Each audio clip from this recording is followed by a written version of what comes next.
Broadstruthers was where I was born in 1943. It's a very isolated shepherd's house in the Cheviots. I was born during the war, long before the National Health Service. I was born at home in June, a lovely day. The midwife in those days came out to stay with you. She came out for 3 weeks and did lots of things, delivered us, looked after my mother. A month later in July, which was another lovely day, I was carried down over the hills to Kirk Newton to be baptised. And I believe it was a very, very eventful day, with lots of relatives being there. Giving birth in these remote areas brought extra difficulties and hazards. When Jim's brother George was born, his father had to go down to Hethpool with the Clydesdale horse to meet the doctor because he couldn't travel any further up the valley. Aunt Mary Bertram came to help for a while, and when she went home, Jim's dad went with her up the West Hill and over Cheviot until she was in sight of her own house at Uzziford. It was December and snowing. Mary's own baby, Morris, was born only 2 weeks later.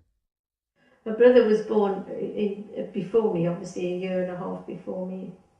And it was a snowy February day. But my mother went into labour and my father thought, right, I've got to get her down to Wooler, down to the doctors at least, because he knew that being stuck out there, no midwife at the time. So he strapped her onto the hay cart and he saddled the horse up and off he went. And they got stuck at a place called Brownslaw on the way down. And he had to dig the horse out of a big drift they got into. And eventually they got to Wooler and my brother was born at my aunt's house in Church Street, which used to be Smart's shoe shop. And that was the story of my brother's birth. And I don't know if anyone would be able to do that today. I think, and yet my mother was in her 40s when she had her children. It was on the Wednesday, or was the Tuesday. I went in with the bread because there was 2 of us on the van, but I was driving and I was doing the groceries. And this woman come out. She says, "Well, when you come back, girls, on the Saturday, I'll have had my twins," because she was expecting twins.